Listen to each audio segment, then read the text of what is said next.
Bienvenidos al quinto vídeo de esta serie en la que vamos a tratar unas cuestiones muy básicas, muy sencillas. Va a ser un vídeo muy corto. Vamos a hablar de la ley de Ohm, que es la ley fundamental de la electricidad, que básicamente lo que nos dice es que en cualquier circuito la corriente que va a circular siempre va a ser el resultado de dividir la diferencia de potencial aplicada por el generador entre la resistencia que presenta el circuito. Digamos que esta expresión que vemos aquí es la expresión de la ley de Ohm, expresión fundamental. Pero al tener tres términos, dependiendo de cómo despejemos, podremos obtener estas otras dos expresiones. Pero es la misma ley. Sería que la resistencia la podemos obtener como el cociente entre el voltaje y la intensidad, o que el voltaje lo podemos obtener por producto de la resistencia por la corriente. Y la ley de Ohm es una ley universal que se puede aplicar a un circuito en su conjunto o también a cada uno de los elementos que componen el circuito. Cualquier elemento aislado o cualquier rama del circuito, si es recorrida por una corriente y hay establecida una diferencia de potencial, podemos decir que la resistencia que presenta va a ser siempre el voltaje entre la intensidad. Se suele expresar también con esta regla mnemotécnica, que es este triángulo en el cual ponemos el voltaje arriba y la intensidad y la resistencia abajo. De manera que esto nos permite acordarnos más fácilmente de las fórmulas. No es que esto sea la ley de Ohm, esto simplemente es una regla para acordarnos. Entonces el voltaje sería, como la intensidad y la resistencia están al mismo nivel, sería el producto de la I por la R. Si nos quedamos con la I, tenemos que la I sería V arriba en el numerador dividido por la R en el denominador. Y si nos quedamos con la R, podemos ver la expresión como V en el numerador dividido por I en el denominador. La R es la resistencia que presenta el circuito o la rama o la parte del circuito en la que estemos trabajando en ese momento. Bueno, aquí volvemos a ver el triángulo y las tres expresiones que podemos extraer de este triángulo. Pero recuerdo que este triángulo es solamente una regla mnemotécnica para acordarnos de la ley de Ohm. La ley de Ohm la vamos a poder aplicar siempre, en todo momento y en cualquier circuito. Y es igualmente aplicable en corriente continua que en corriente alterna. Con la salvedad de que cuando estemos en corriente alterna, en lugar de hablar de resistencia, hablaremos de impedancia.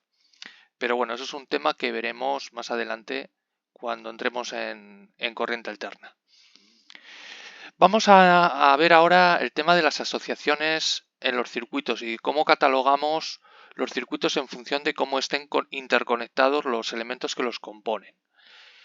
Bueno, el primer tipo de circuito y el más sencillo es el circuito serie.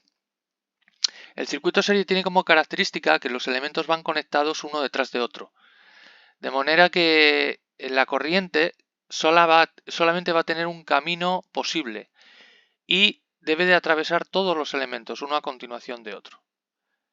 Entonces vamos a ver que en un circuito serie lo que se reparte es la tensión, la diferencia de potencial que dan los generadores al circuito va a ir cayendo progresivamente en los receptores. Sin embargo, la corriente se va a mantener constante a lo largo de todo el circuito. Cuando asociamos generadores en serie, el voltaje total es la suma de los diferentes generadores, siempre y cuando vayan mirando, la polaridad sea la misma, vayan mirando en la misma dirección a favor de la corriente. Si uno de los generadores mira en sentido contrario, en lugar de sumar, restaría. Los receptores, la resistencia equivalente del conjunto de varios receptores en serie es la suma de los receptores por separado, tantos como haya. Por supuesto, cuando tenemos que resolver un circuito en serie, tendremos que calcular tensiones, corrientes y potencias, como siempre. En el caso de la corriente, en un circuito serie, solo habrá que calcular una, porque es común. En el caso de las tensiones y las caídas de tensión en los receptores, habrá que calcular en cada receptor la caída de tensión correspondiente. Por cierto, estoy viendo que esta flecha está al revés. Debería mirar hacia arriba, porque la caída de tensión siempre va en dirección opuesta a la corriente, ¿vale? Aquí hay un error. en esta diapositiva. Y luego habría que calcular las potencias en los distintos receptores del circuito. Y así resolveríamos el circuito serie completo. El circuito en paralelo. ¿Qué características tiene un circuito paralelo? Bueno, pues que todos los elementos tienen sus entradas, digamos, uno de sus polos conectados a un mismo punto común y al positivo de la pila, y el otro extremo de cada receptor va unido a los otros receptores y al negativo de la pila. De manera que toda la tensión que genera la fuente o las fuentes del circuito recaen íntegramente sobre cada uno de los receptores. Sin embargo, la corriente general, la corriente total que sale del generador, se va a repartir por las ramas. ¿Cómo se reparte? Depende de la resistencia que haya en cada rama. Eso habrá que hacer un divisor de corriente para calcularlo. Cuando queremos reducir el circuito a un circuito paralelo a un circuito simple, es decir, asociar los receptores, hay que obtener un receptor equivalente, que tendrá una resistencia equivalente, que podemos calcular mediante esta fórmula. Lo que se hace es calcular la inversa, es decir, 1 partido por la resistencia total del circuito será igual a 1 partido por la primera resistencia de la primera rama, más 1 partido por la segunda resistencia, la de la segunda rama, más, y así sucesivamente, tanto sumandos como ramas haya en el circuito. Una vez se haya calculado esta suma de fracciones, habrá que darle la vuelta para obtener la resistencia equivalente. Habrá que dar la vuelta a la fracción para obtener el valor de la resistencia equivalente, porque en esta expresión lo que planteamos a este lado del igual es 1 partido por RT inicialmente. Por tanto, hay que darle la vuelta para obtener el valor de RT. En un circuito paralelo, ¿qué tendremos que calcular?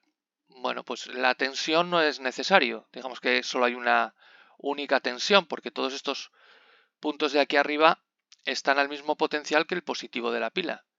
Y todos los puntos de aquí abajo, de esta zona de abajo del circuito, están conectados directamente al negativo de la pila. Por tanto, todos los receptores del circuito están sometidos a la misma tensión, que es la tensión total, la de la pila o la de la batería.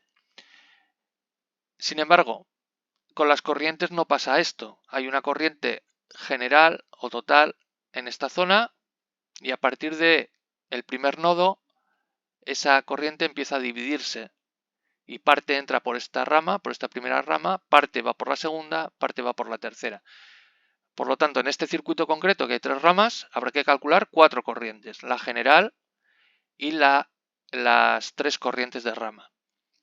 Y en cuanto a las potencias, pues hay que calcular en este caso la potencia de R1, la potencia que consume R2 y la potencia que consume R3. Los circuitos mixtos son aquellos en los que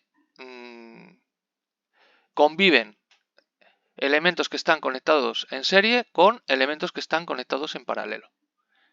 ¿Vale? O puede ser que haya 2 elementos que estén en serie en una rama y a su vez estén en paralelo con otra rama en la que hay otro elemento diferente.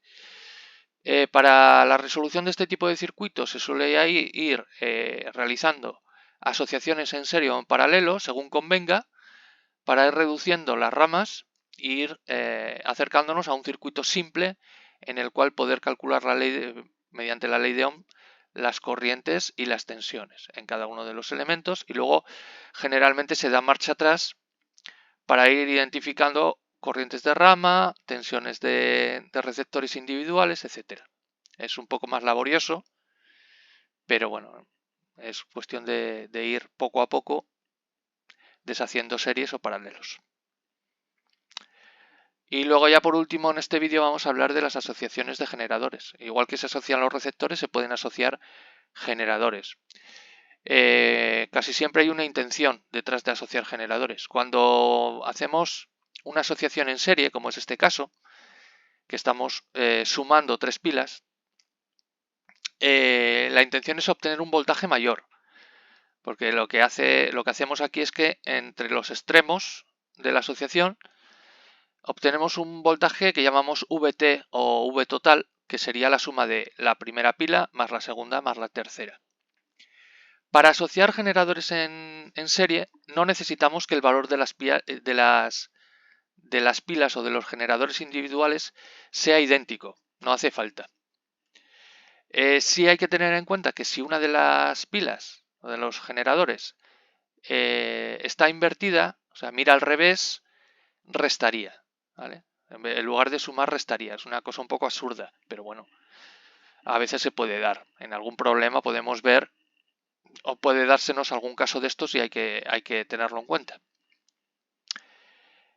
El otro tipo de asociación de generadores es cuando las asociamos en paralelo. Para poder asociarlas en paralelo sí que se tienen que cumplir dos condiciones. La primera es que todas las pilas, en este caso las tres, tienen que tener exactamente el mismo voltaje. Y la segunda es que tienen que tener la misma polaridad, tienen que mirar hacia el mismo lado.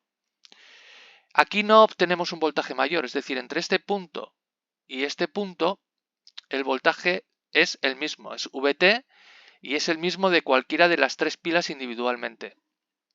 Entonces la pregunta es, ¿qué ganamos con esto? Si el voltaje no aumenta, bueno, pues lo que ganamos es duración de la batería, del conjunto.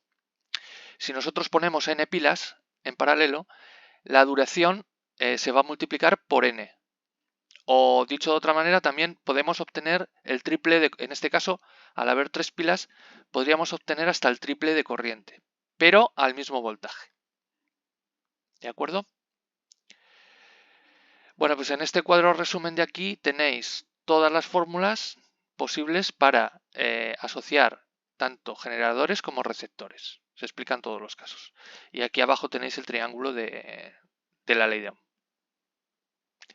Y nada más, este vídeo se termina aquí y continuamos con el siguiente en breve. Hasta luego.